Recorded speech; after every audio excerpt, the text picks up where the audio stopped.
Quando a Segunda Guerra Mundial terminou, Hitler havia fugido para a América Latina. Heil Hitler!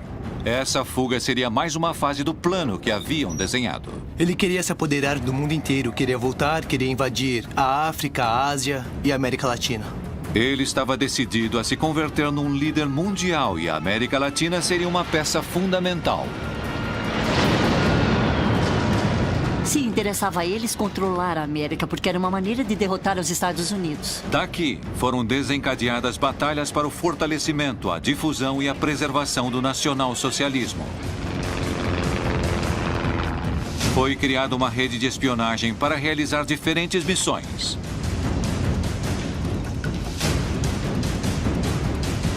Deveriam se infiltrar nas altas esferas das sociedades, entre políticos e funcionários com influência. Deveriam obter informações confidenciais, estratégicas e enviá-las a Berlim. Deveriam cometer atos de sabotagem que freariam os inimigos do Terceiro Reich.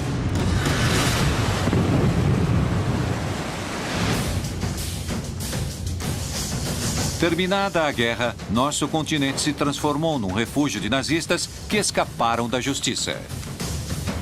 Pela Rota dos Ratos, chegaram à Argentina provavelmente 200 criminosos de guerra. Criminosos de guerra, não nazistas. Nazistas foram milhares. O plano de Hitler para um Reich dos 1000 anos seguia em curso e todos eles fariam com que a América Latina se transformasse num continente nazista.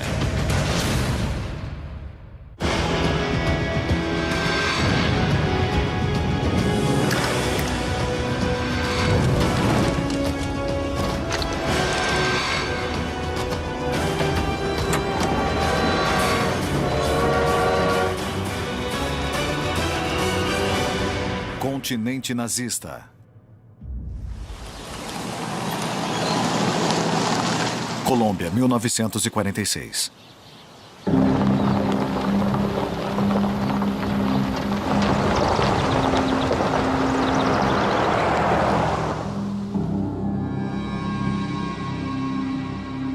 Hitler sempre foi obcecado em perpetuar o nacionalsocialismo e expandi-lo ao mundo inteiro.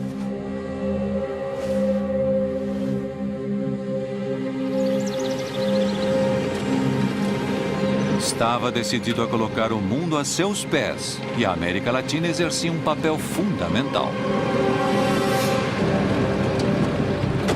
O primeiro passo do plano já havia sido dado. O nazismo chegava à América Latina.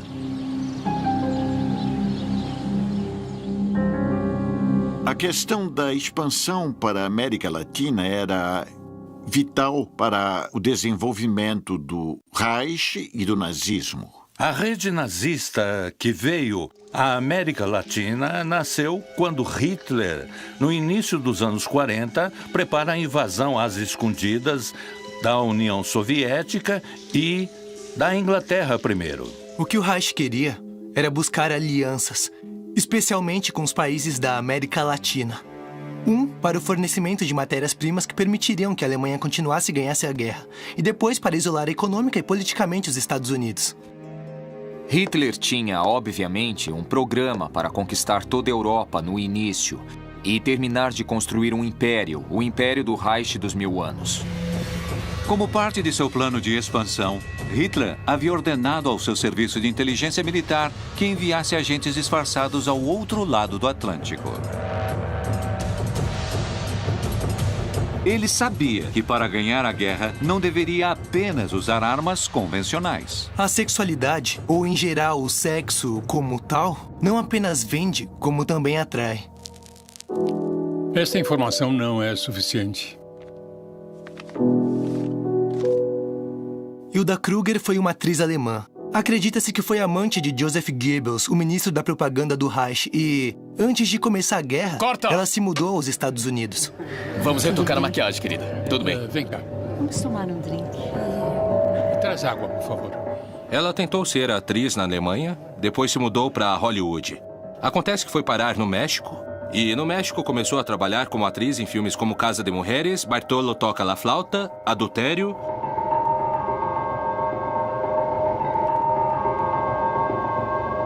Sua presença chamava fortemente a atenção. Sua presença, evidentemente, denotava sua origem teutônica. Estava encantadora. Olá, como vai? Bem, a senhora? Sim, estamos ganhando Era uma espaço, mulher muito território bonita, atriz de cinema, uma loira, estonteante, escultural, de 1,76 m. Sim, por aqui a recepção está Com ótima. licença. Claro. Quer se sentar? Estou adorando. Obrigado. Hilda Kruger se insere no mundo do cinema para, através desse mundo, se aproximar das pessoas que poderiam ser cruciais no manejo de informações. Para mim já basta, capitão. Eu acho que ele já bebeu demais. Parei. Não, obrigado. Porque ela sabe que está manipulando as outras pessoas. E as outras pessoas se tornam presas fáceis de suas artimanhas e de seus jogos eróticos. Ah, Tintin. Tintin. Olá, como tem passado? Eu vou bem. Eu aceito. Quanto tempo não nos vemos? Uma boa noite de descanso e tudo ficará E em normal. 3 meses, ela tem a metade do gabinete à sua disposição, o gabinete do governo mexicano. Os rumores apontam que ela havia tido relações amorosas com secretários de Estado na época da guerra. Há rumores dizendo que ela foi amante do homem que naquela época era secretário do governo, que era Miguel Alemán Valdés. Se relacionou com altas esferas do poder mexicano, incluindo presidentes, ministros, muita gente do meio. O que lhe permitia ter muita influência na política mexicana. Hilda Kruger escondia uma coisa por trás da maquiagem. Provavelmente ela não era uma excelente atriz.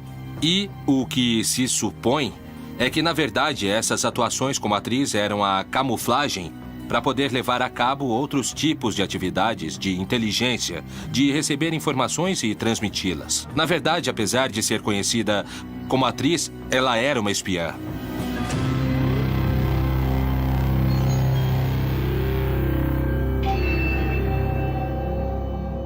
Ela usa seu corpo, sua inteligência, seu jeito de ser para obter resultados, no caso específico do que estamos falando, da espionagem como tal. Óbvio que existe também uma gratificação pessoal.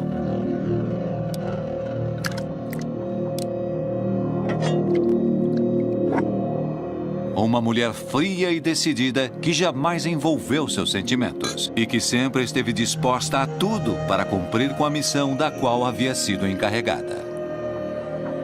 Uma espiã não pode ser alguém totalmente pegado a uma pessoa, porque, em resumo, sua função como espiã seria um desastre. Ela tem que ter relações muito superficiais, que não lhe permitam ter um vínculo afetivo verdadeiro e que lhe permitam trair, porque, no fim, um espião termina sendo um traidor da outra parte. A participação dessas mulheres estava baseada principalmente em se aproximar de homens de poder, de homens que manejavam informação privilegiada. É um jogo onde não pode se aproximar muito porque se queima, mas não se afasta muito para que não esfrie. Isso gera também satisfação nesse tipo de pessoas, obviamente. Porque a recompensa que recebem não é apenas a recompensa exterior, do dinheiro, da ascensão do pagamento, mas também a satisfação interna. Fui útil, servi para alguma coisa. Assim, o Terceiro Reich, valendo-se de todas as ferramentas possíveis, faria com que a rede de espionagem se firmasse na América Latina. No México, em particular, funcionou o maior centro de operações de espionagem dos alemães fora da Europa, com muitos recursos econômicos e com agentes de primeiro nível.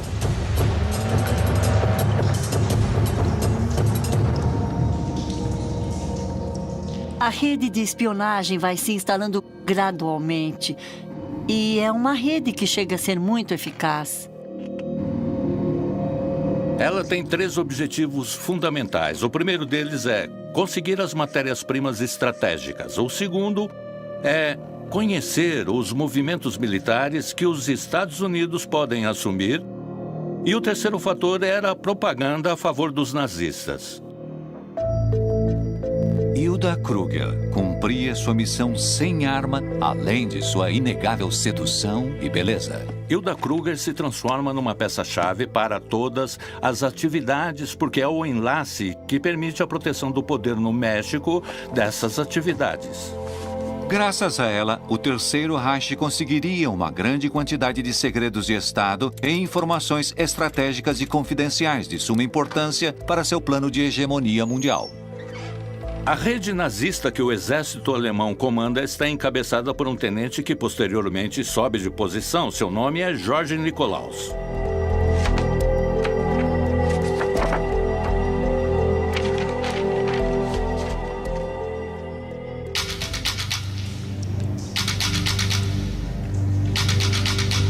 Ele tem a função de montar todo um aparato para vigiar os Estados Unidos do território mexicano. Ele quer armar uma rede que começa a coletar muitas informações boas. Da cidade do México, Nikolaus transmitia ao Peru, ao Equador, ao Chile, inclusive mensagens que passavam informações relevantes.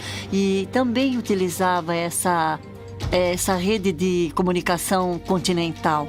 Berlim estava muito preocupada com o apoio que os Estados Unidos poderia proporcionar à Inglaterra. E, além disso, foi enviada uma grande quantidade de informação sobre a tecnologia, o armamento e a capacidade de aviação dos Estados Unidos.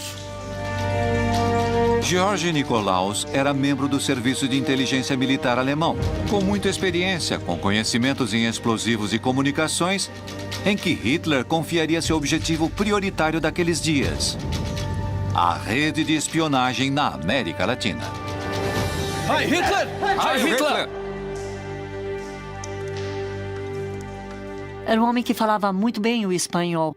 Isso também ajuda muito a se inserir muito rapidamente nos altos círculos da sociedade mexicana.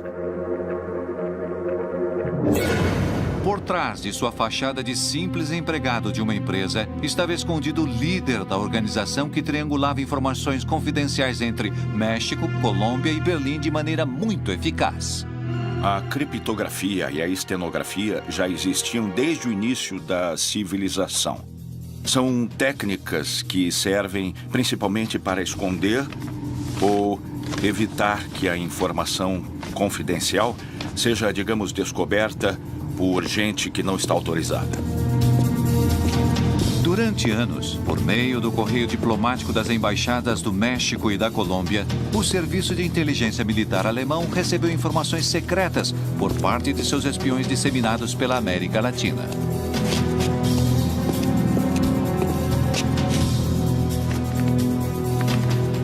A técnica do microfilme existe desde o início da invenção da fotografia e do microscópio. Ela consistia em reduzir uma fotografia até 200, 300, 900 ou 1000 vezes seu tamanho. Dessa maneira, poderiam enviar informação confidencial a todos os seus centros de inteligência. Passavam como um telegrama comum e corrente e, quando chegava com o microscópio, poderiam recuperar a informação.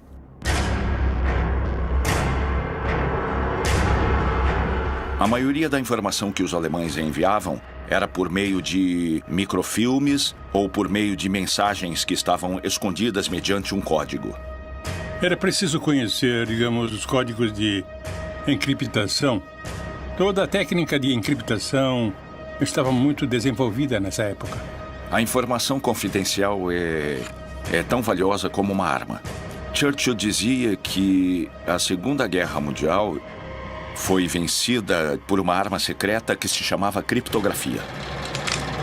Graças aos avisos de Nikolaus e seus agentes, o Terceiro Reich estava cada vez mais próximo de seus planos.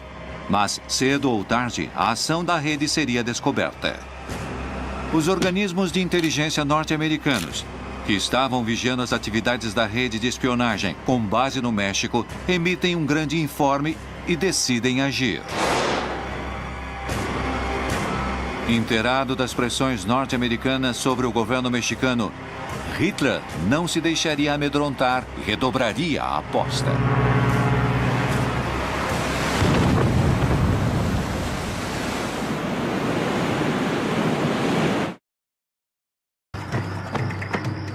Na América Latina, a rede de espionagem comandada por George Nikolaus se expandia e conseguia manter a máquina bélica do Reich em funcionamento.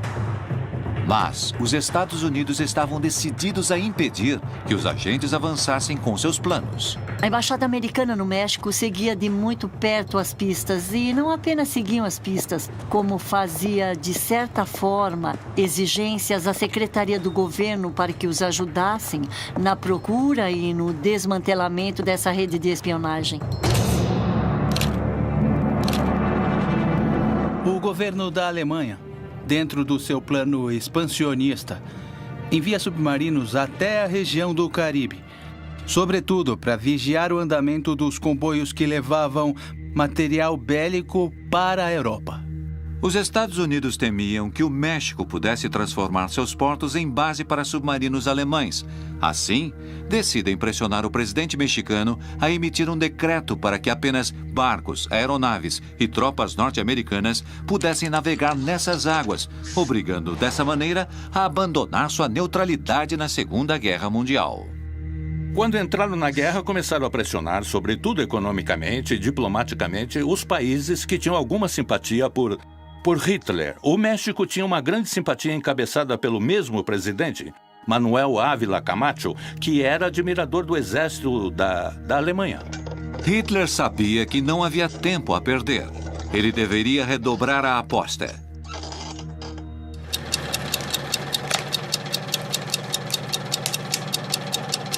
O Serviço de Inteligência Militar Alemão ordena então que Nikolaus execute uma das ações de guerra para a qual havia sido preparado. Há uma cópia nos arquivos mexicanos onde ele descreve todas as operações que ele fez no México. Por exemplo, num dado momento conta como decidem passar da espionagem para a sabotagem.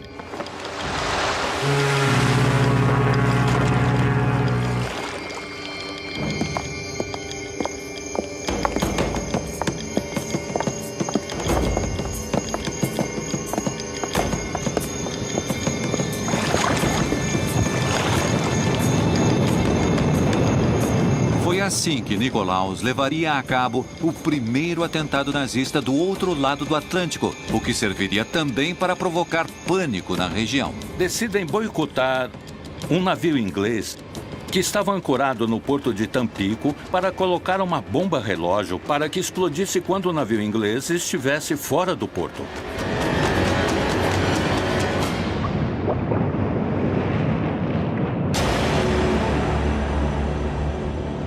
Não conseguiram afundá-lo, posto que, em seu curso para o alto mar, o Forrest Bank suportou uma explosão de pouco poder destrutivo. A missão havia fracassado, mas a América Latina continuaria sendo fundamental em seus planos. Hitler não estava disposto a retroceder. Começava a ficar claro por que ele havia escolhido o México como centro de operações. A América Latina, durante a Segunda Guerra Mundial, exerceu um papel muito importante como centro exportador de matérias-primas para sustentar o esforço da guerra.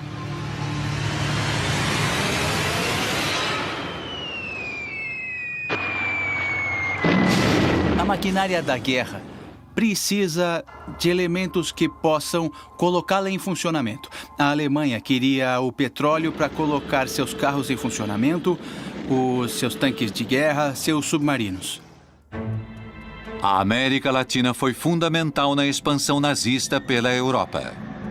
As matérias-primas chegavam na Alemanha graças à ação da ampla rede de agentes, que tinha na Colômbia um de seus principais homens.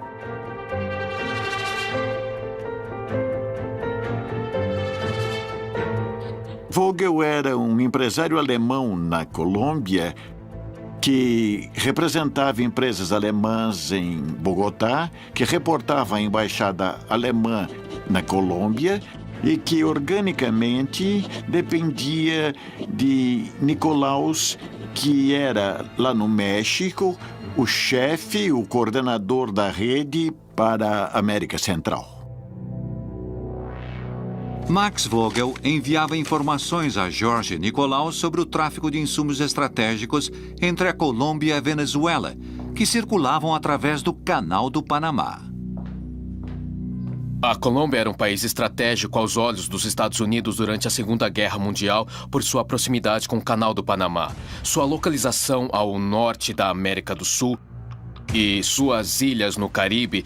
Como havia uma presença muito forte de submarinos alemães nessa região, os Estados Unidos estavam muito cientes do que acontecia na Colômbia e com a infiltração de espiões alemães. E o que acontece com a Alemanha e com os agentes que a Alemanha manda para cá é que eles se transformam numa máquina para fazer o contrabando lícito desses materiais. O continente tinha matérias-primas estratégicas como mercúrio, tungstênio, alumínio. O aço era necessário para poder fazer funcionar as máquinas na construção de embarcações e na construção de submarinos, principalmente. O tungstênio é fundamental para o desenvolvimento da indústria de armamentos, sobretudo para o uso de fuzis pelas tropas de infantaria. Essas matérias-primas se transformam em elementos estratégicos porque a Europa não as tinha, ou se tinha, estavam sob o poder dos nazistas. Mas o México ainda tinha uma coisa de suma importância para o Reich: uma extensa fronteira com os Estados Unidos, através da qual podiam vigiar e sabotar o principal aliado da Inglaterra. Uma das missões dos agentes alemães no México era justamente criar uma situação de conflito no México para provocar um problema aos Estados Unidos e para que os Estados Unidos tivessem alguns obstáculos para intervir na guerra europeia. À medida que se aprofunda a Segunda Guerra Mundial, cada vez mais a pressão dos Estados Unidos fica maior na América Latina.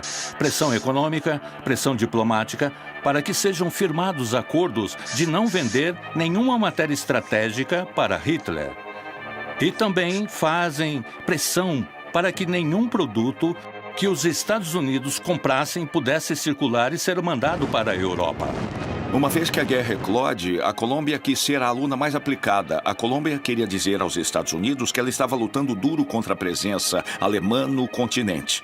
Chegou o momento em que os Estados Unidos, nervoso com o mal-estar que os agentes nazistas causavam, pressionavam o México para que a rede fosse desbaratada. Uma das alegações que o embaixador americano George Messerschmitt vai fazer ao secretário do governo Miguel Alemán é que o apoio dele foi muito fraco no desmantelamento da rede alemã.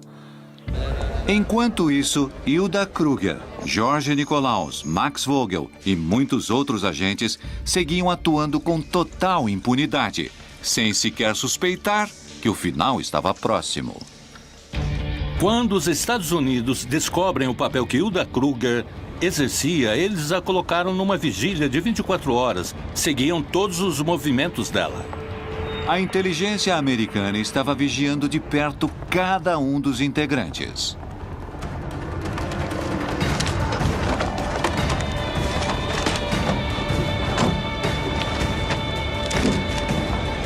Um a um, todos os agentes nazistas foram detidos e, em sua maioria, deportados.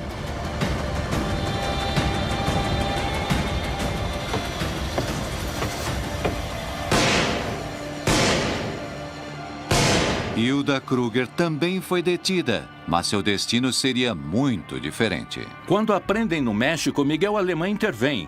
Para que não a expulsem do país, ele a casa com um homem, uma figura muito famosa no México, que é o sobrinho do ex-presidente Porfírio Díaz, um homem que durou muitos anos no poder. E isso impede que os Estados Unidos a tirem do país, que a levem presa ou que a deportem para a Europa.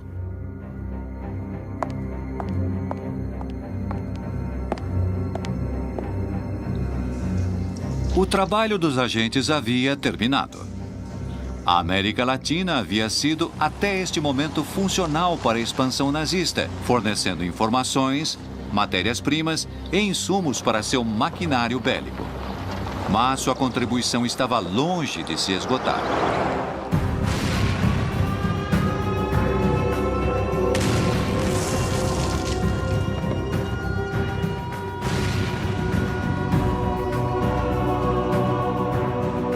Em 8 de março de 1945, as tropas soviéticas ocupam Berlim.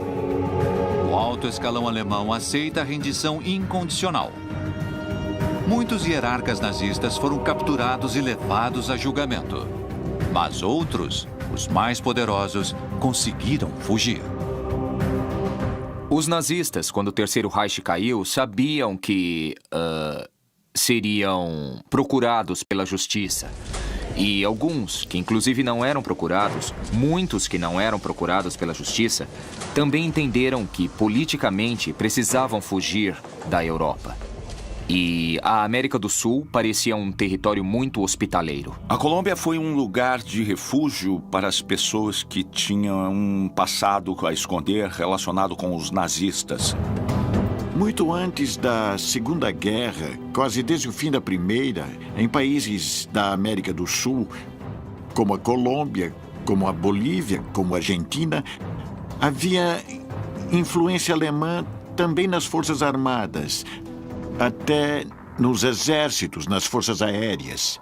Alguns dos chefes mais importantes dos exércitos do Cone Sul tinham passado por escolas alemãs, tinham sido agregados militares nas embaixadas de seus respectivos países anti-Berlim. Calcula-se que entre 70% e 80% das forças militares no continente professavam certa simpatia pela Alemanha nazista e pelas forças militares nazistas. O Exército Nacional da Colômbia tem uma linha ideológica prussiana, alemã.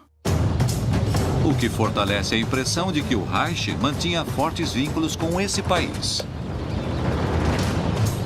A guerra havia terminado. O mundo agora estava atrás deles. O plano de Hitler estava apenas no início. Era apenas questão de esperar o momento certo para se reagrupar e voltar ao poder.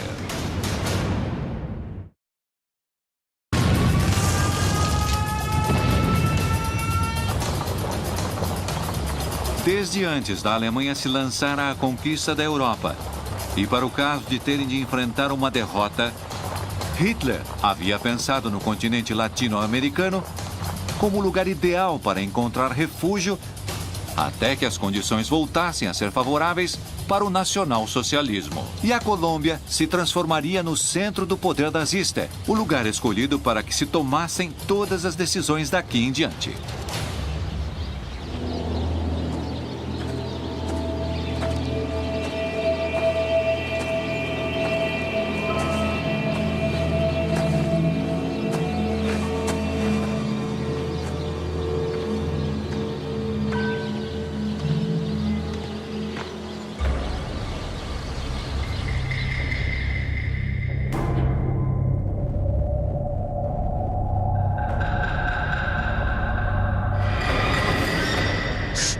Em 1968, o jornalista britânico George McGrath escreveu uma série de artigos, nos quais publicou alguns documentos desclassificados pelo Departamento de Estado norte-americano, que falavam de uma viagem de submarino de uma base escondida nos fiordes noruegueses, com destino à Baía Honda, na costa de Guajira, Colômbia, entre maio e julho de 1945.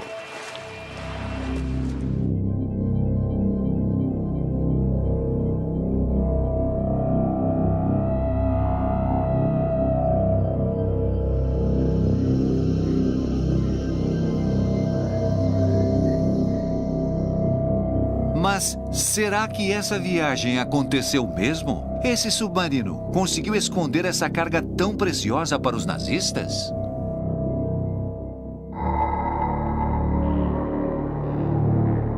Heil Hitler!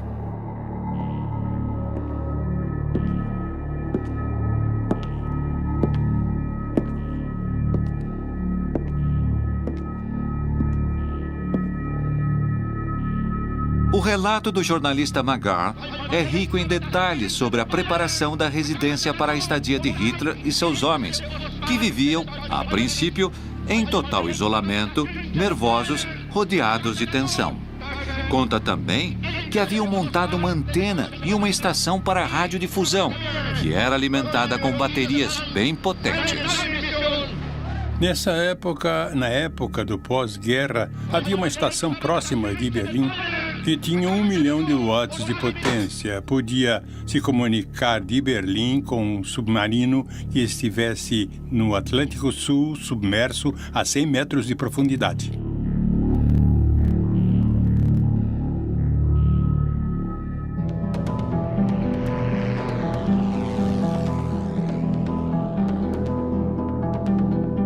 Sua obsessão era o mundo todo. Onde ele estivesse, em qualquer lugar, tentaria sempre levar a cabo seu plano de dominação mundial. O Reich de 1000 anos só seria possível em grande escala.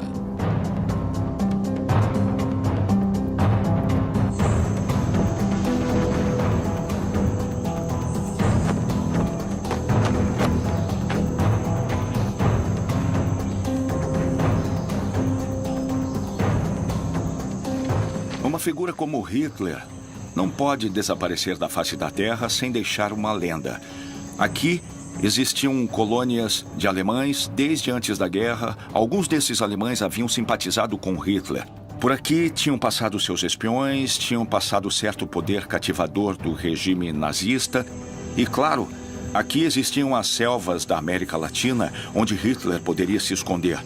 Então, imaginem Hitler escondido em alguma selva esperando que as coisas no mundo mudassem. Não era de todo descabido.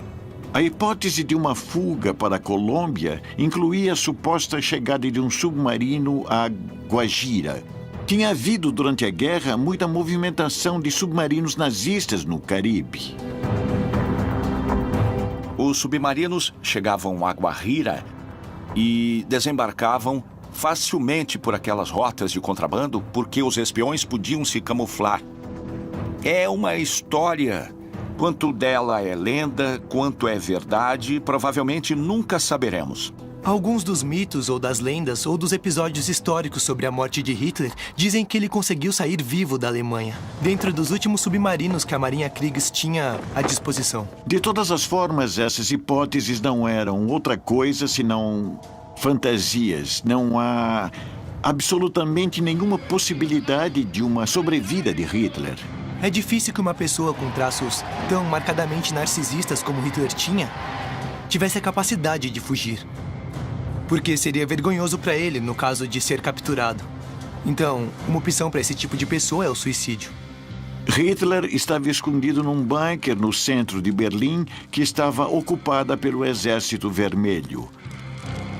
Ia fazer uma viagem até o fim do mundo, onde nos meses seguintes teria começar a chegar centenas de nazistas com seus perseguidores atrás. É uma coisa que, para mim, absolutamente não faz sentido nenhum. Mas o serviço de inteligência nazista não deixou nada entregue à sorte.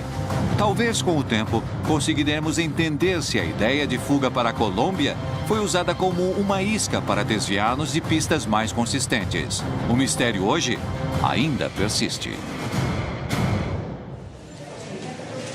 Buenos Aires, 1949.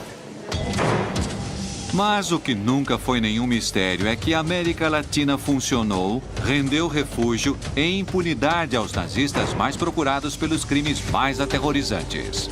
O porto de Buenos Aires seria o receptor dos criminosos nazistas enviados da Europa, procurando tapear os tribunais de justiça do pós-guerra. Um deles seria o responsável pela chamada solução final ao problema judeu. Isto é, a minuciosa planificação, coordenação e execução do genocídio do povo judeu, tanto na Alemanha como no resto da Europa.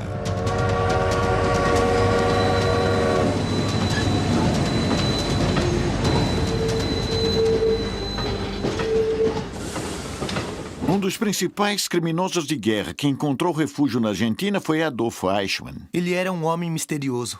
Chegou a tenente-coronel das SS. E teve um papel importante no translado e na execução das ordens finais na solução final em relação aos judeus.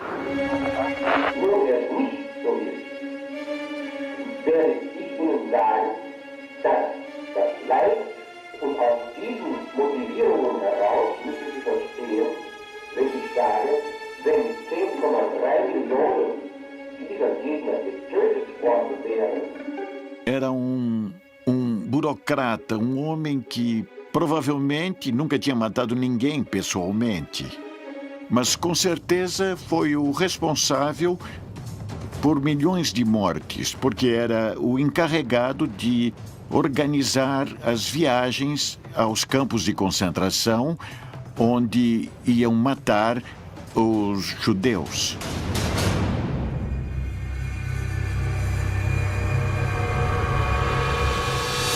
Ele cumpria as funções de uma maneira chamativa e sem a menor piedade.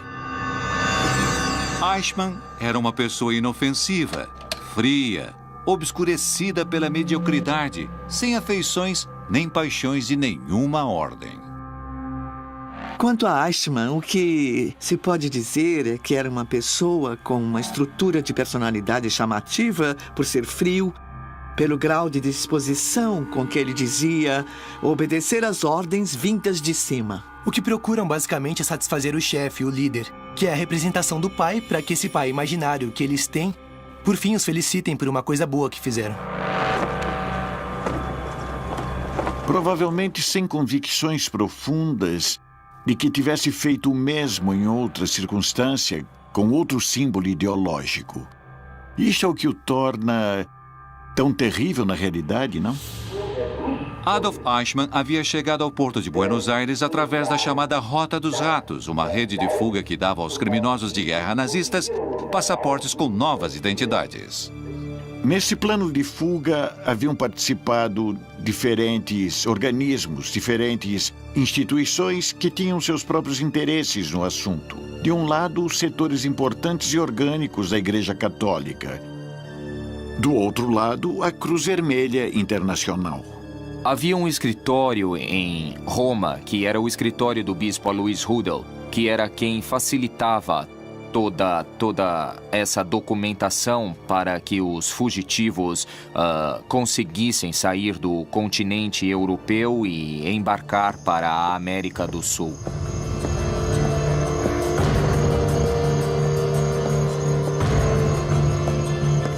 Todos prestavam o serviço, digamos, de tornar seguras as rotas de fuga até as saídas da Europa, que era o mais complicado. Eichmann havia conseguido fugir da Europa e construir outra vida na Argentina, com uma nova identidade, com o nome de Ricardo Clement. Uma vez em Buenos Aires, o Estado, naturalmente, fazia sua parte nisto, que era facilitar a tramitação de documentos argentinos e, em muitos casos, arrumar trabalho. Assim, Eichmann passava seus dias como operário na Mercedes-Benz. Do trabalho, regressava à sua casa. Jamais saía com sua esposa ou com seus filhos, não tinha amigos, levava uma vida bastante insignificante. Mas Eichmann não vivia tranquilo. Ele sabia que a qualquer momento poderiam encontrá-lo que, cedo ou tarde, os caçadores e nazistas viriam atrás dele. A perseguição aos nazistas que iam chegando à América Latina tinha duas fases. A última era a institucional, a do pedido de extradição de governo a governo. Agora, para que se pudesse pedir a extradição, era preciso saber onde estavam, com que nome, onde viviam, e essa tarefa era feita pelos caçadores de nazistas.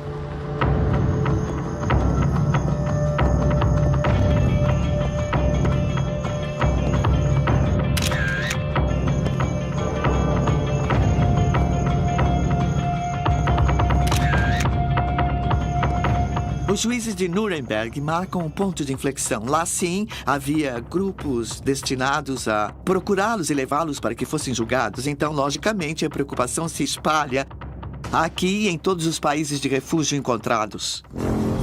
Corriam os primeiros anos da década de 60. Nessa época, a maioria dos nazistas dispersos por toda a América Latina viviam paranoicos. Os processos de Nuremberg eram bastante conhecidos a nível internacional. O trabalho dos caçadores de nazistas ganhava adesões.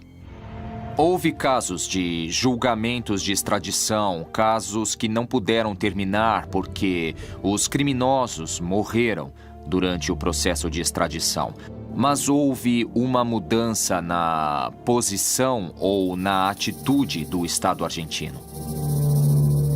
Fazia anos que não se tinha nenhuma notícia sobre Eichmann, mas uma célula do Mossad havia conseguido seu paradeiro. Agora, eles deveriam atuar com rapidez e com a lei. Haviam encontrado o responsável pela solução final e ele não deveria escapar. Era preciso levá-lo diante da justiça.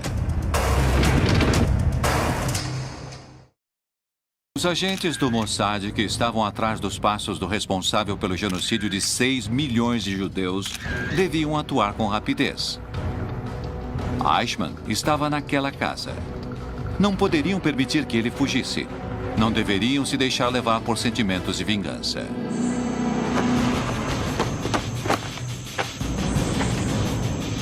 Deveriam colocá-lo diante da justiça para que prestasse contas de seus crimes. Essa era a decisão que estava no coração de cada um dos membros do Mossad, que tinham chegado à Argentina para capturar Adolf Eichmann.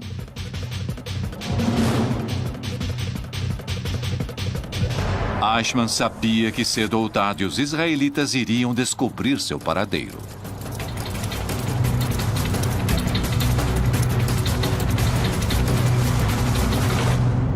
Das histórias que se escutam sobre sua maneira de proceder, creio que a palavra mais repetida é imutável e sem piedade. Era como se ele não soubesse de nada que se dizia.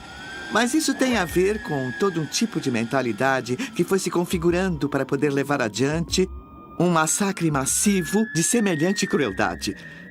Hoje em dia, talvez diriam que ele tinha traços psicopatas muito fortes, o que ele não tinha. Por isso, talvez sua frivolidade era empatia. Era incapaz de se colocar ao lado do outro e de seu sofrimento. Não sei se talvez se ele tivesse consciência do mal absoluto, para chamar de alguma maneira, que ele estava cometendo.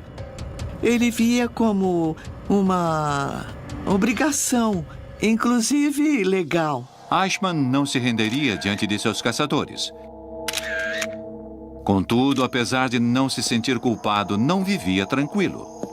Tinha sempre a sensação de que estava sendo perseguido. E não estava errado. Chegou um momento em que sua paranoia foi pura intuição.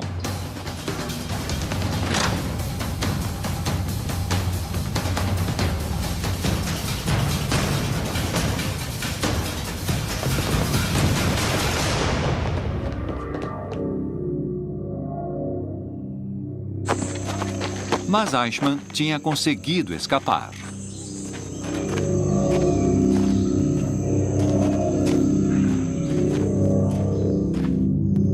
Estava convencido que não poderia continuar muito tempo mais em liberdade. Durante o tempo em que Eichmann esteve em Buenos Aires, ele estabeleceu contato com outro nazista que estava na Argentina. Neste caso, um holandês que se chamava Willem von Sassen.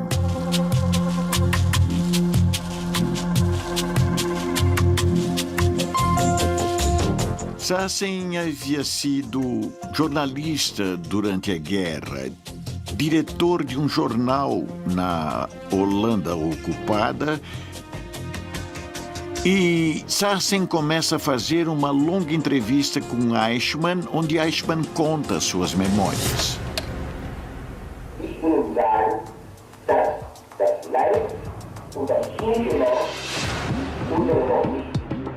Eichmann havia decidido conceder uma entrevista a Sassen para dar sua versão dos feitos e mudar a imagem que o mundo tinha dos nazistas, mas não sabia que esse seria o começo de seu fim.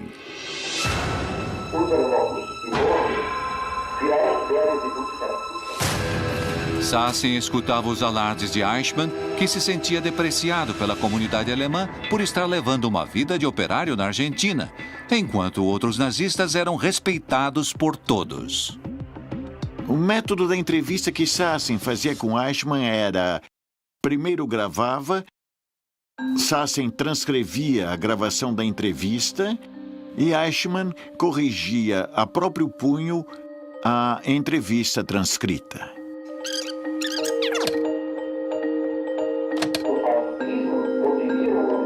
Em certa entrevista, Eichmann reconheceu ter sido artífice de um plano para a eliminação sistemática do povo judeu. E ainda foi além. Declarou que tudo o que ele fez foi por lealdade ao Führer e que não considerava que tinha cometido nenhum delito, mas, ao contrário, tinha cumprido suas ordens, exercido a estrita força da lei numa nação soberana.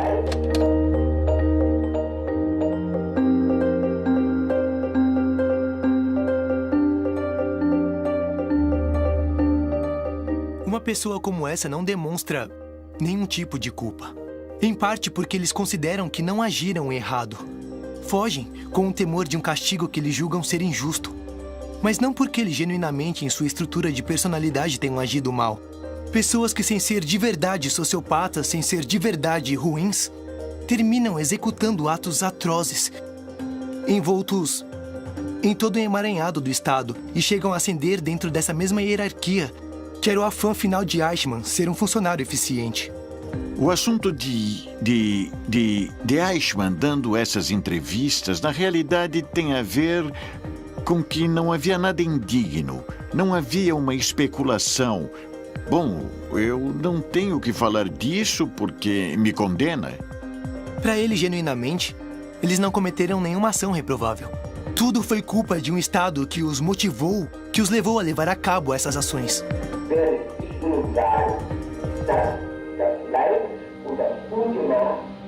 Aqueles que falaram foram condenados. Os que se salvaram, que foram muitos, são os que se mantiveram em silêncio.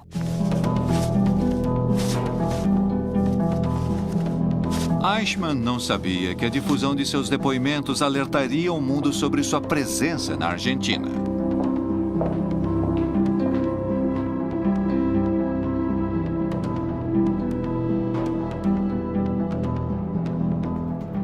Assim, as células do Mossad puderam saber de seu paradeiro. O plano da captura uma vez mais estava em andamento. Os dias de Eichmann em liberdade estavam contados.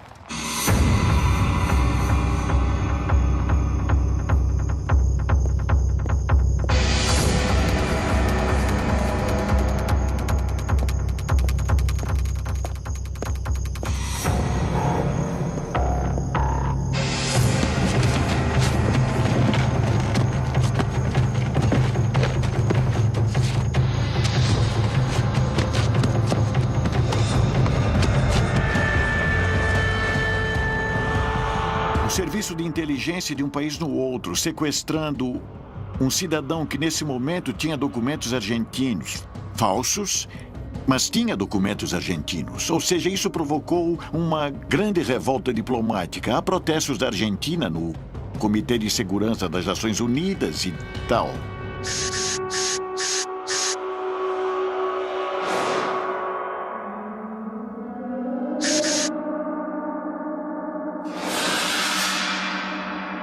A queda de Eichmann é o resultado de uma operação impecável, diria eu, do Serviço de Inteligência de Israel, através de uma perseguição de muito tempo a Eichmann e seus familiares na Europa. Descobrem que ele está na Argentina,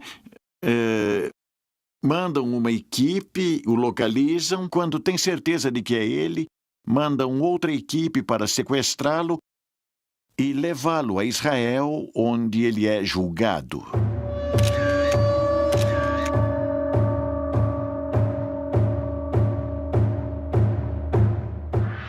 O sequestro de Eichmann foi, diria eu, uma operação que tendia a simbolizar nele um julgamento que iria além da pessoa de Eichmann, que tinha a ver com julgar um regime, julgar os atores desse regime e divulgar o grau de criminalidade.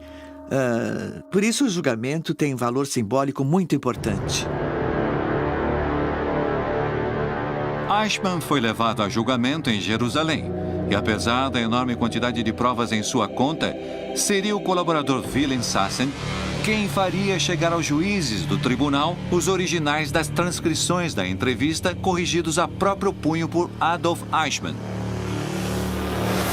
Esse método de entrevistas, essa coisa que faziam, acabaram sendo condenatórios para Eichmann quando as transcrições chegaram a Israel, ao tribunal encarregado de julgá-lo. Em defesa dele, se Eichmann, ele mesmo afirma que o que ele fez foi cumprir ordens e que ele era um funcionário que simplesmente estava executando ordens, sem nenhum tipo de ideia de moral ou mesmo de compaixão pelas decisões que estava tomando. Era uma admissão de próprio punho das coisas das quais o acusavam. Willem Sassen terminaria sendo o que entregou Adolf Eichmann.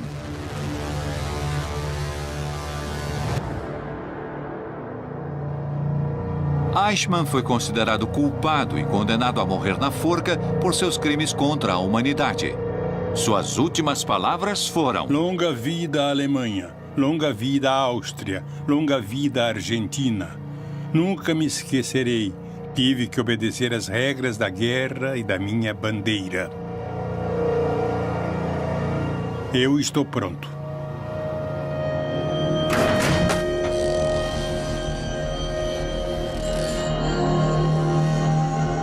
O responsável pela solução final do problema judeu foi executado na madrugada de 31 de maio de 1962. A notícia da execução de Adolf Eichmann ressoou por todo o mundo.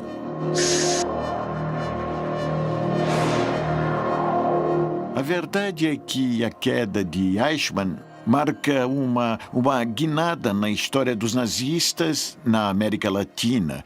Marca um antes e um depois. Até aquele momento havia, digamos, uma certa tranquilidade. Todavia, um certo bem-estar e se sentiam confortáveis. A partir desse momento, tudo se complica. Os nazistas disseminados por toda a América Latina estavam agora advertidos e deviam procurar novos esconderijos. Mas os comandos do Mossad já tinham seu próximo objetivo. Joseph Mengele.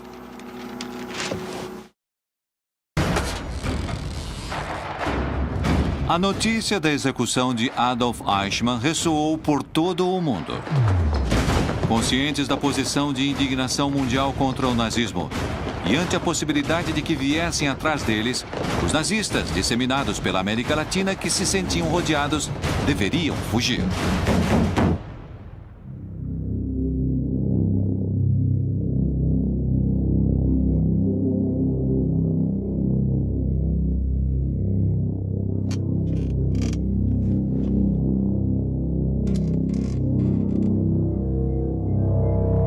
Os caçadores e nazistas estavam agora atrás dos passos de Joseph Mengele, que havia chegado à Argentina fugindo da Europa em 1949 através da Rota dos Ratos.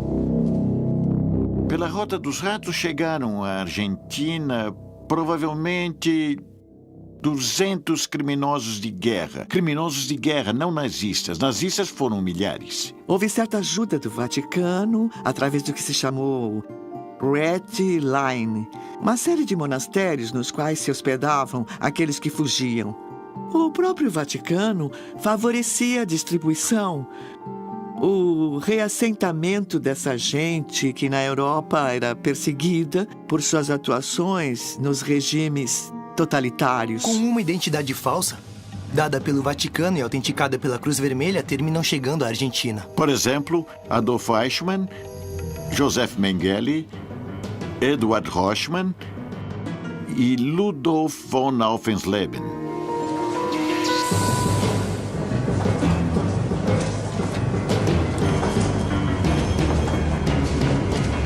Misturado com os imigrantes que chegavam em busca de uma nova vida, longe da Europa devastada pela guerra, o Anjo da Morte entrou na Argentina vindo de Gênova com o passaporte da Cruz Vermelha Internacional e uma nova identidade.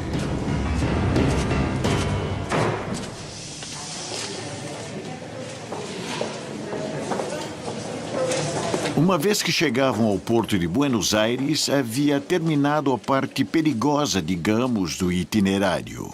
Aqui em Buenos Aires havia uma combinação que dependia da Direção de Imigrações. Essa comissão de assessores confidenciais era coordenada por Carlos Fuldner, que pertencia à Divisão de Informações da Presidência da Nação. Desde então, foi que sabemos que isso era do conhecimento e da aceitação da cúpula do poder.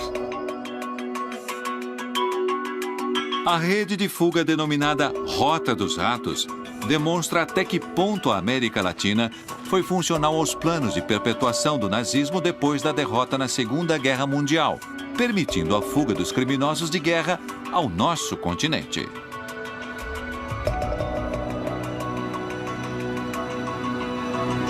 Mengele tinha sido um dos chefes médicos de Auschwitz, na Polônia, um experimentador.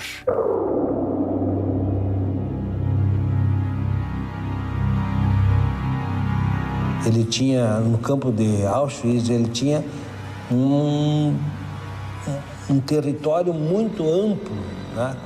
com muitas cobaias, muitas cobaias. Então ele podia fazer coisas extraordinárias, né? Produzia diferentes experimentos genéticos de uma gravidade enorme.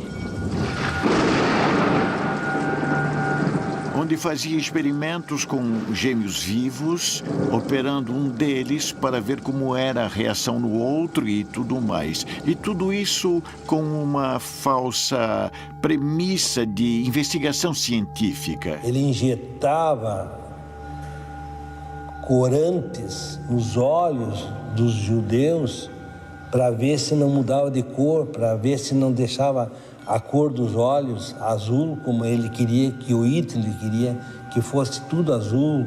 Então ele cegava as pessoas colocando aquele corante. Imagina, né? A crueldade. Mas em compensação, ele trouxe alguns conceitos bons para a medicina. Do que eu estou convencida é que não tem justificativa, nem moral, nem ética. Creio que apenas uma mente muito perturbada pode conduzir esse tipo de pesquisa. Ele era um homem culto, do tipo que escutava música clássica, que gostava de se vestir bem, que lia, que dominava idiomas. Era todo o contrário da imagem de brutalidade, de prepotência e de sadismo que associamos em geral com os nazistas e tudo isso. E, no entanto, naturalmente era sádico até extremos impensáveis. E tudo que o Mengele fez, eles negam. A comunidade científica europeia, principalmente, nega qualquer benefício científico que ele tivesse produzido. Joseph Mengele havia conseguido encontrar a tranquilidade na Argentina. Se sentia protegido pelo poder político, a salvo de qualquer perseguição. Socialmente, Mengele foi um homem muito aceito na Argentina. E eu diria que em certos círculos bem visto. Viveu na Argentina, primeiro com um nome falso e depois, a partir do ano de 56, pediu uma retificação de sua identidade e viveu com seu verdadeiro nome. Sem dúvida, a presença de todos eles na Argentina teria sido impossível sem o encobrimento por parte do próprio Estado argentino. Mengele tinha importantes vínculos com o poder local, inclusive com o presidente argentino daquela época. Perón contou em 1970 que Mengele o visitava e lhe contava que tinha um estábulo em Tigre, ao norte de Buenos Aires, onde as vacas pariam bezerros gêmeos. Essa experiência, ele também, como médico cientista que ele era, muito famoso, ele conseguiu desenvolver inseminação artificial para dar também animais com doble. Mas isso não evitaria que ele voltasse a se sentir na mira da justiça. A notícia sobre o sequestro de Eichmann o levaria a abandonar sua vida tranquila em Buenos Aires. A queda de Eichmann em maio de 1960 é um rompimento, é uma reviravolta na história dos nazistas depois da guerra. O comando do Mossad retomaria agora a procura de um dos emblemas do nazismo, Mengele.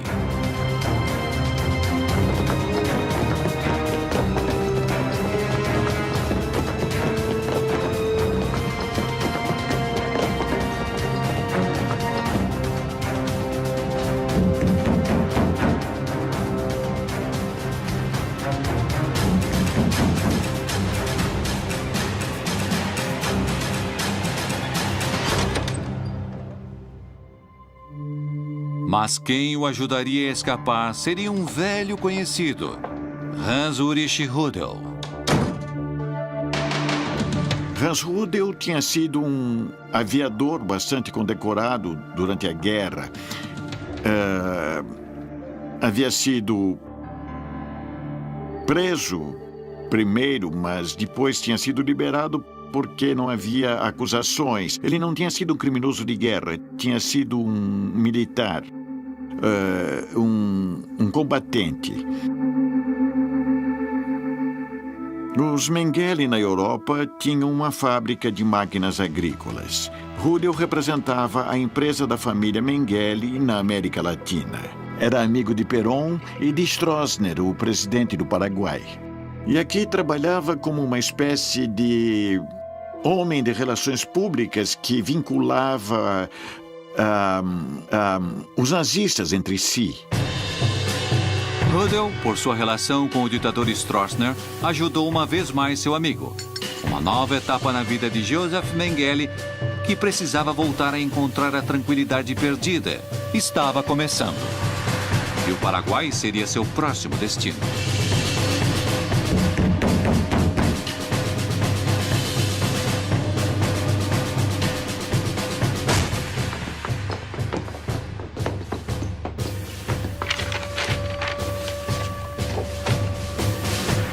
O anjo da morte tinha conseguido escapar.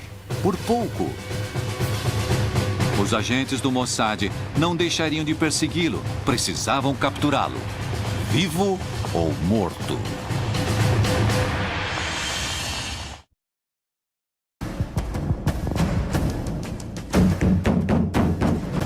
Mengele tinha conseguido escapar do Mossad, mas sabia que a perseguição só estava começando.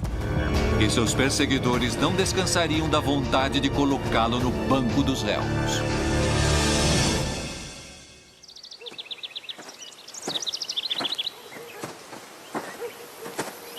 Paraguai, 1960. O anjo da morte recuperava assim a tranquilidade. Voltaria a contar com a proteção do poder. Desta vez, no Paraguai. Quando Mengele vai embora da Argentina e se estabelece no Paraguai, ele obtém a cidadania paraguaia em tempo recorde, fraudando naturalmente seu tempo de permanência no país. Haviam dado a ele 5 anos, mas falsificam todas as datas e, para tanto, os alemães residentes no Paraguai o ajudaram. Mengele se transformou então em cidadão paraguaio, o que lhe assegurava, entre outras coisas, que nunca poderia ser extraditado. Os comandos do Mossad tinham consciência de que capturar o anjo da morte seria uma missão muito complexa. Enquanto isso, os agentes do Mossad reviravam sem descanso Argentina, Uruguai, Bolívia e Chile, até que uma pista os levou ao Paraguai. As horas de Mengele em liberdade estavam contadas.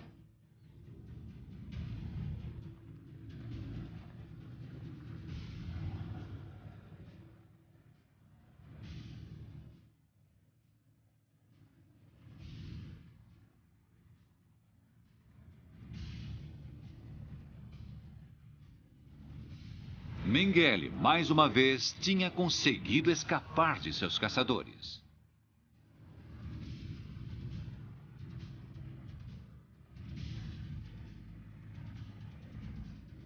Ele faz viagens ao sul do Brasil, particularmente a uma região que se chama Cândido Godói.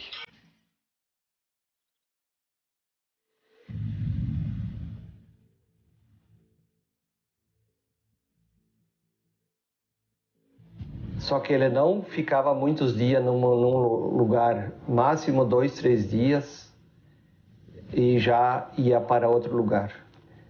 No verão do ano de 1960, ele chegou dizendo ser médico veterinário. No início, Mengele recorria à zona rural, ganhando a simpatia dos produtores de gado e aplicando os conhecimentos que tinha adquirido no campo de concentração de Auschwitz.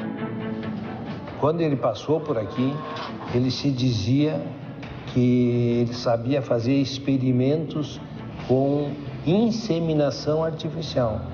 Que naquela época, inseminação artificial em gado, na res, no gado, na vaca. Então, naquela época, na década de 60, nós, brasileiros, nós não conhecíamos ainda inseminação artificial. Mengele trabalhava sem descanso. Os experimentos que Josef Mengele fazia é que tinha uma Kombi laboratório, que ele coletava sangue, dava chás para as mulheres e também fazia a inseminação artificial. Em seus escritos fica claro que um de seus propósitos era melhorar a raça ariana. E Cândido Godói seria seu novo campo de experimentação. Aqui era um refúgio para o Josef Mengele, porque ele tinha muitos patrícios.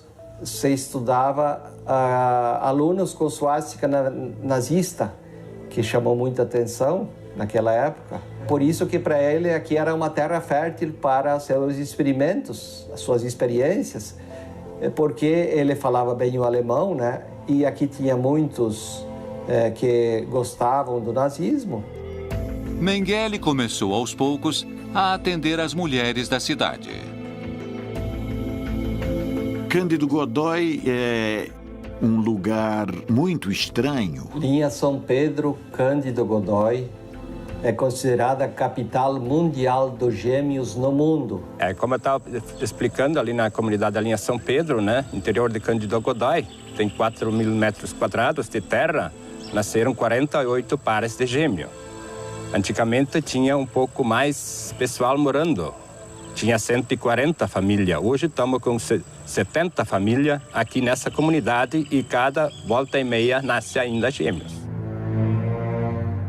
Essa explosão de nascimentos múltiplos em Cândido Godói tem seu apogeu depois que Mengele começa a andar por aquela região.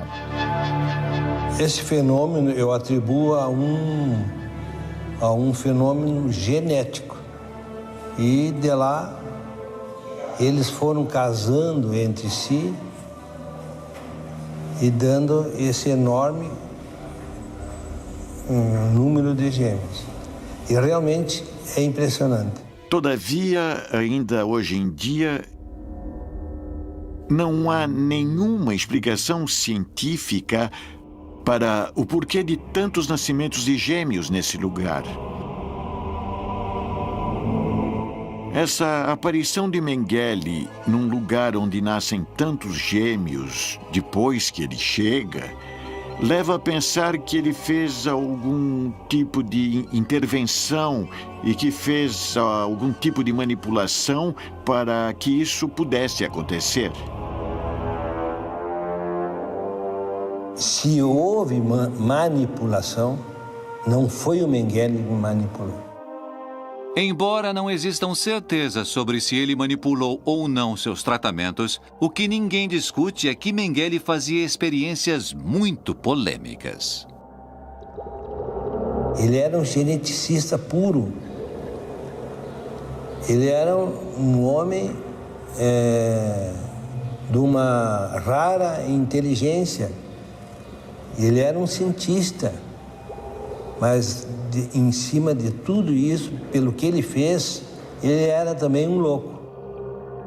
Indubitavelmente, as investigações genéticas e outros experimentos de Mengele foram bastante excepcionais para aquele tempo, o que seguramente não tem nada a ver com uma concepção de beneficiar a humanidade. Era um cientista prestigiado, apesar da perversidade de seus trabalhos científicos, como o que ele fez com os gêmeos, ciganos e outros, onde conduzia diferentes experimentos genéticos de uma gravidade enorme. O homem realmente era um intelectual, né? Mas por trás disso, ou pela frente, ou por dentro, escondido, ele trazia um monstro. Ele era um monstro. Mas a obsessão de Mengele pela investigação científica não conseguia afastar seus temores. O atormentava, sobretudo, a ideia de ser capturado e julgado. Alguém que soube gozar da impunidade como ele não suportava a ideia de ter que prestar contas a ninguém.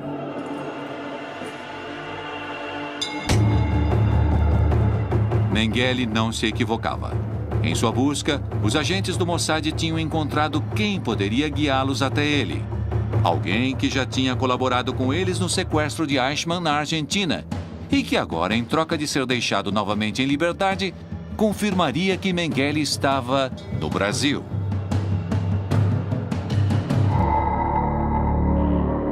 Willem Sarsen, em seu interrogatório, ofereceria informações certeiras sobre o paradeiro do Anjo da Morte. Mengele tentava continuar com suas pesquisas. Não sabia por quanto tempo mais conseguiria se esconder do braço da justiça. De uma torre que mandou construir na granja onde vivia, ele podia ver todos aqueles que se aproximavam. Os agentes do Mossad tinham Mengele diante de seus olhos, mas não podiam agir. Deveriam esperar a autorização. Depois do escândalo que havia sido armado com Eichmann, não poderia haver nenhuma outra coisa a não ser investigar e levar os resultados até os governos para que pedissem a extradição formal. Mais uma vez, os agentes do Mossad tinham uma pista consistente sobre o paradeiro de Mengele, que sabia que cedo ou tarde viriam atrás dele. Mas a ordem não chegou e a operação teve que ser cancelada. Dias depois, Joseph Mengele voltaria a desaparecer.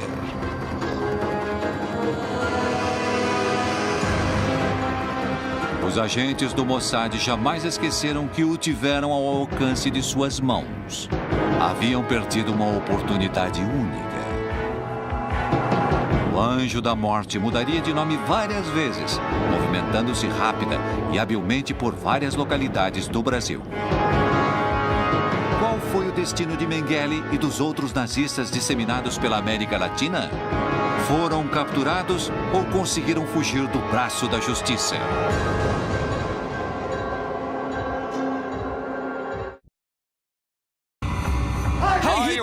Muito antes do início da Segunda Guerra Mundial, Hitler tinha posto seus olhos na América Latina. O papel que nosso continente exerceu nos objetivos traçados por Hitler foi fundamental, posto que daqui foram originadas várias batalhas para a expansão, difusão e preservação do nacionalsocialismo, com o objetivo de instaurar um Reich para os próximos 1000 anos. A conformação de uma rede de espionagem com o centro no México havia sido declarada de máxima prioridade por Hitler. Seus melhores agentes vieram realizar diferentes missões. Deveriam se infiltrar nas altas esferas da sociedade entre políticos e funcionários com influências. Deveriam conseguir informações confidenciais, estratégicas e enviá-las a Berlim. Deveriam cometer atos de sabotagem. Encarregado dessa rede de espionagem, o Serviço de Inteligência Militar alemão nomeou o oficial Jorge Nikolaus, especialista em explosivos e comunicações. A ele reportavam Max Vogel, especialista em operações financeiras e da Bolsa. Hilda Kruger, uma bela atriz que tinha a missão de seduzir e corromper funcionários do governo.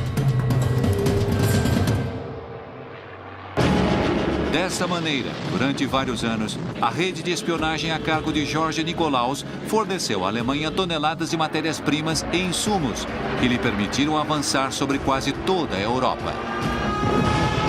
Mas, uma vez concluída a guerra, a América Latina tinha mais a oferecer.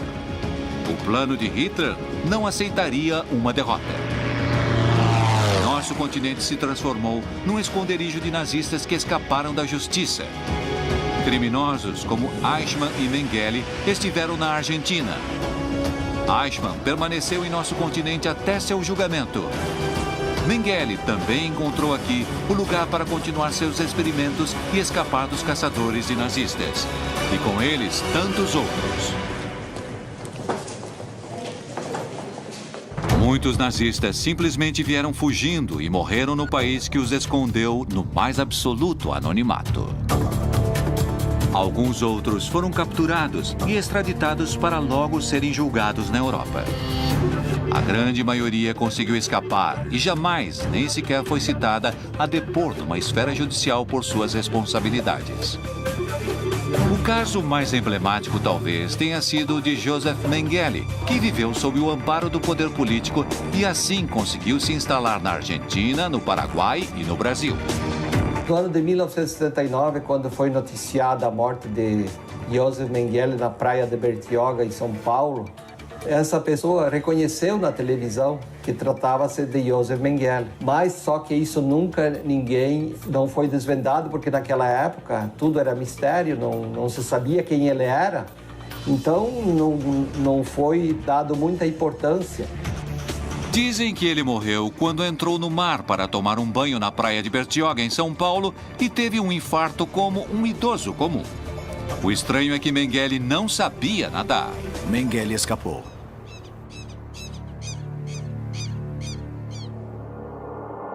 Entre os nazistas capturados e submetidos a julgamentos por seus crimes contra a humanidade, o caso de Adolf Eichmann foi o mais notório.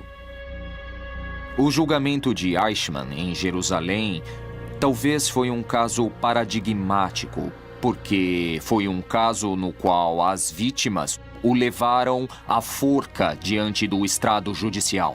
Não cometeram um ato de vingança. Até me atreveria a dizer que talvez tivesse sido mais simples cometer um ato de vingança do que capturá-lo, colocá-lo num avião, tirá-lo da Argentina e apresentá-lo em Jerusalém, diante do mundo, para que fosse levado adiante um processo judicial com o acusado, com todas as garantias e o direito de defesa. Eichmann morreu enforcado.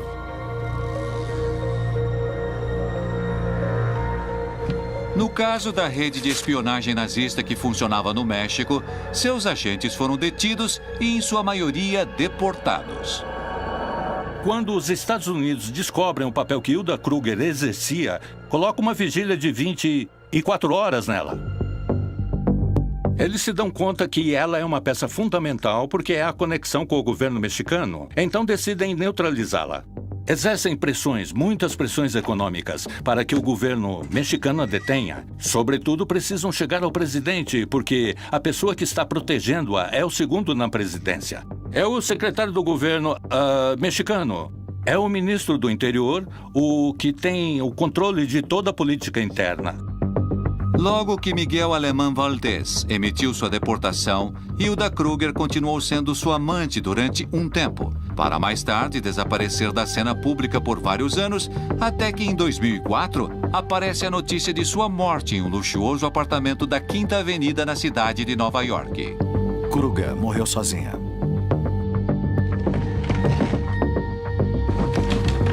George Nikolaus, o chefe da rede de espionagem, teria uma sorte diferente.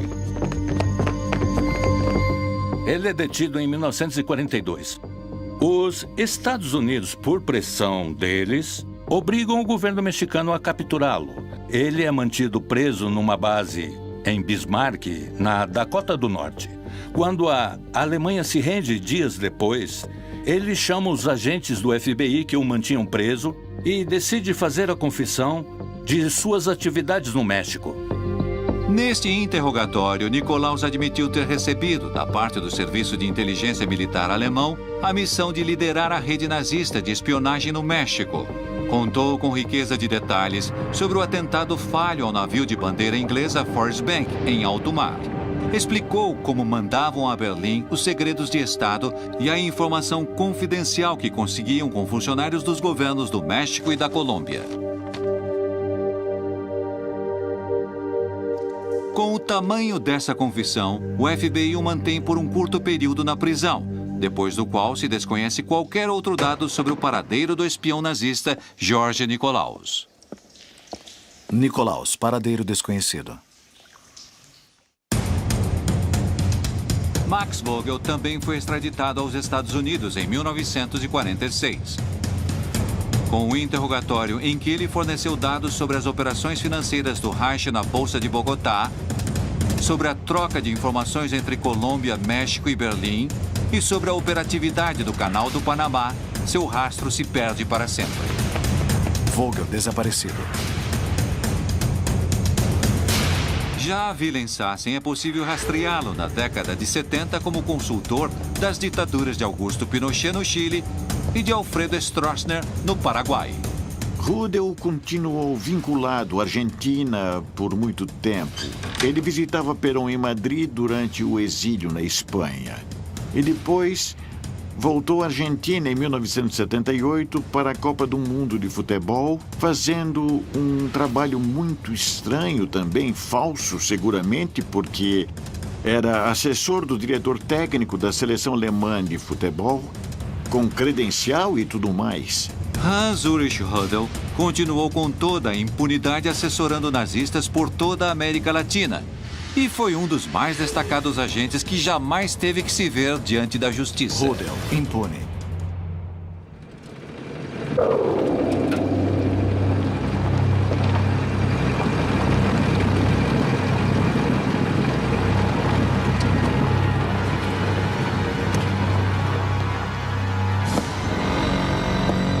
O próprio Hitler conseguiu escapar.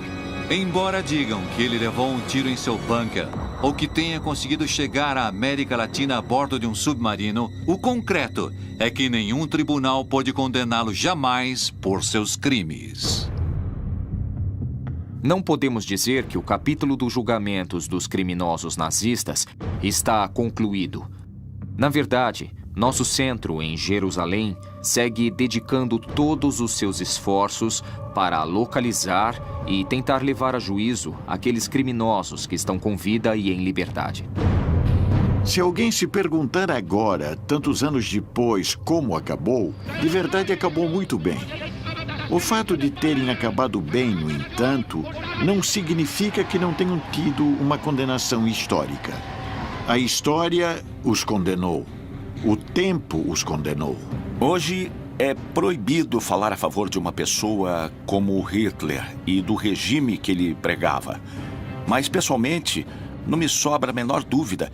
Hoje, se a democracia entrou em colapso, que se as coisas mudaram no mundo, uma figura que parece terrível como Hitler poderia nos surpreender com a quantidade de seguidores no mundo.